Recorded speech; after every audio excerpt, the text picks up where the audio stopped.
Estamos recibiendo ya en el último tramo del programa al presidente de la UNACEB, Gerardo Barrios, la Unidad Nacional de Seguridad Vial, cuando estamos a pocas horas de una de las fiestas donde más movimiento genera, por lo menos parece hacerlo también en la conciencia, en el comportamiento de los uruguayos, que es la Noche de la Nostalgia, sobre todo porque se mueve mucha gente, está allí latente la posibilidad del consumo de alcohol y el riesgo que eso conlleva en el manejo y en el tránsito. Gerardo, gracias por acompañarnos. Bueno, gracias a ti. ¿Qué incidencia tiene el tema del consumo de alcohol justamente y los accidentes de tránsito? Porque mucha gente dice, ¿por qué insistir tanto o enfocar la campaña, digamos, con el peso más fuerte sobre el consumo del alcohol?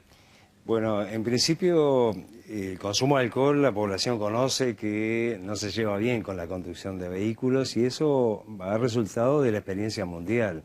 Es un factor de riesgo que a su vez incrementa otros factores de riesgo de la conducción, es decir, que es un potenciador de otras transgresiones de las normas, es decir, quien consume alcohol y conduce por lo general anda a velocidades más elevadas, tiene maniobras imprevistas en la vía pública y eso multiplica enormemente el riesgo de tener un siniestro grave, digamos, ¿Qué o lesionar a participación en alguien. porcentajes tiene el alcohol en los accidentes acá en Bueno, Uruguay? se ha registrado un cambio muy importante a partir del 2008. Nosotros veníamos en el país con tasas de siniestros de tránsito vinculados al alcohol del 20 al 25% y actualmente estamos en el 5%. Pero en realidad mirar eso, que es realmente muy importante, un descenso muy importante, porque aquel 20% era 0,8, hoy es 0,3, o sea que el porcentaje ha disminuido muy significativamente. En realidad no es ver el verdadero problema. Hoy, en el día de hoy, mientras estamos hablando, 8 conductores alcoholizados van a lesionar a un uruguayo en el tránsito en todo el país. O sea que eso es una cifra, digamos, muy importante. 1.700 conductores alcoholizados de enero a agosto de este año lesionaron a alguien en este país. Entonces yo creo que si bien el porcentaje es bajo hay que insistir y mucho y redoblar esfuerzos también en esta, digamos, actividad de la Noche de la Nostalgia, que es cierto, es quizás en los países del Cono Sur por lo menos, no hay antecedentes de que haya una manifestación tan grande de movilidad de la gente hacia lugares bailables donde se consume alcohol.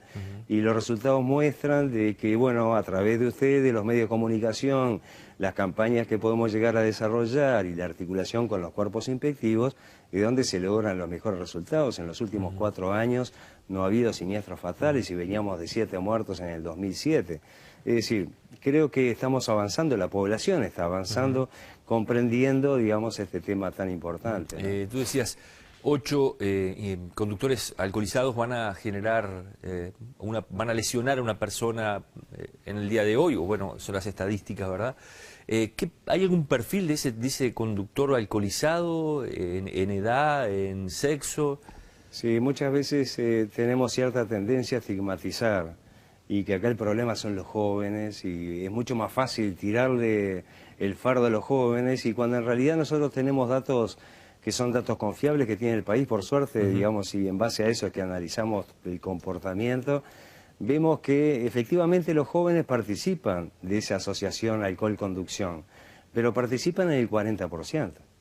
En el 60% son mayores de 30 años. Entonces, yo digo, esto no es un problema exclusivamente de los jóvenes, abarca a todas las edades. No, mucho más serio, mucho más grave en cuanto al consumo ya de personas que se supone son maduras, entre comillas, a la hora de tomar las decisiones. Donde sí hay una cierta predominancia en jóvenes es en la madrugada del domingo, del sábado para el domingo, digamos como que ese porcentaje en lugar de ser 40-60 pasa a ser 50-50, pero igual de cualquier manera, digamos, creo que esto tenemos que pensar, digamos, en nuestras casas, darnos tiempo suficiente, cuando prendés una moto o prendés un auto, incluso cuando sos peatón, digamos, la asociación del alcohol y la movilidad en las vías públicas es verdaderamente un problema, ¿no? Se da tanto en conductores de automóviles como en motos.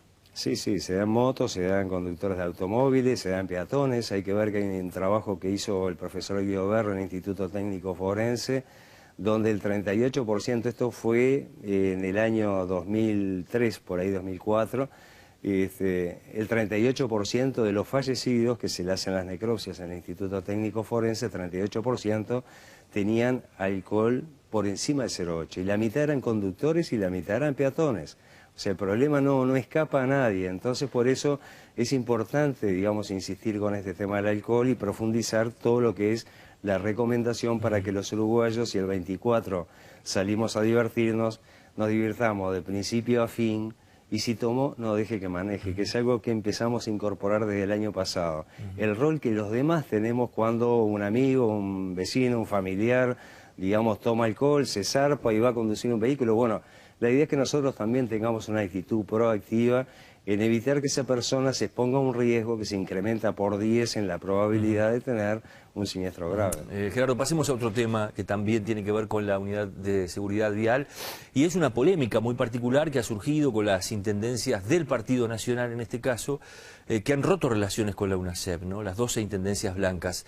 Sobre todo se dice que rompen relaciones por usted, por Gerardo Barrios. Leí unas declaraciones que ha hecho el senador Luis Alberto Heber del herrerismo hace pocas horas, donde dice: Barrios quiere imponer normas de difícil aplicación. No es el tema del casco por lo que nosotros nos estamos quejando, sino que los controles no se pueden realizar porque no hay la cantidad de inspectores suficientes en algunos departamentos del interior del país. ¿Cómo toma esto y qué responde a esto que está pasando? Acá se mezclan un poco algunas cosas. En primer lugar, nosotros no aprobamos las leyes, las aprobó el Parlamento, y el Parlamento las aprobó por unanimidad, cosa muy importante al establecimiento de una política de Estado en materia de seguridad vial, que todos los partidos estemos en la misma línea, digamos, para salvar la vida de la gente, que es lo que se trata de estas leyes.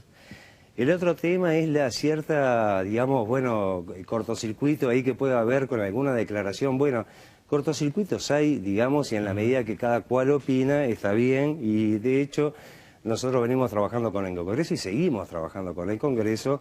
Es decir, eso ha sido un trascendido de prensa más que nada, porque eso lo hemos hablado con los intendentes. Estuvimos ahora en San José, estuvimos en Durazno, venimos de Canelones, vamos a Rocha, Maldonado, a todos los departamentos. Pero el malestar surge porque usted dice, y digamos desde la parte técnica, que hay dos intendencias básicamente, Cerro Largo y Soriano, que no hacen cumplir la ley de tránsito, ¿verdad? Y que eso no puede pasar, que en 19 departamentos, bueno, los 19 departamentos tienen una misma ley y tienen que cumplirla en cuanto a los controles de tránsito. Ahí está. Yo creo que dificultades para establecer esto, y que esto es una tarea muy difícil, es claro que es así. En el tránsito fácil no hay nada. Es una construcción permanente. Estamos construyendo los consensos en el país. Que haya, digamos, opiniones discrepantes, bueno, sigamos avanzando. Yo creo que lo más importante en esto es avanzar en lo que hemos venido logrando últimamente, porque a través de ustedes, a través de las acciones del Parlamento, a través de las estrategias de control, tanto por los inspectores como por Policía Caminera y Policía de Tránsito, hay un cambio significativo en el tránsito y la siniestralidad vial. Yo creo que, y hemos tenido reuniones con el presidente del Congreso de Intendentes, es decir, estamos en sintonía en que, bien, las leyes son complejas, sí, obvio, son complejas, y que tenemos que mejorar cómo las ponemos. Pero hay intendencias que no controlan el uso del casco, por ejemplo. Sí, hay algunas que no. Digamos que, bueno, que en definitiva lo que apostamos es que entre todos empiece ese camino. Es más, todo esto ha dado pie también para una revisión, y eso es muy bueno que pasa. Equivocarnos, nos equivocamos todos. Quien trabaja se equivoca, y a veces, bueno, puede también empezar a decir, bueno, vamos a cambiar un poco las reglas de juego. Tanto el intendente Soriano como el intendente Cerro Largo, bueno, ya están empezando algunas acciones para empezar a incorporar cambios de conductas en sus poblaciones, y yo creo que eso es porque la gente se resiste a usar el casco. ¿Qué es lo que pasa en esos departamentos? Lo que pasa es un poco lógico, porque nosotros venimos de un país donde durante 20 o 30 años este tema no estaba en ninguna agenda de ninguna autoridad del país, donde este tema entraba en, bueno, saco la licencia rápido, digamos, la obtengo en el día, salían avisos en el diario que decían, obtenga su licencia en el día. Todos, digamos, de mi edad, sacamos el permiso de conducir medio rapidón, es decir, en el día ibas y te presentabas. Entonces yo creo que todo eso también ha hecho que la población incorporara aquello de la viveza criolla. La viveza criolla no la tiene solo la población la cultiva en base también a los conceptos que a veces transmitimos nosotros desde las autoridades. Si en el 2008 hemos cambiado el significado del tránsito, en el sentido de decir, tránsito no es multar, sancionar, embromar a la gente.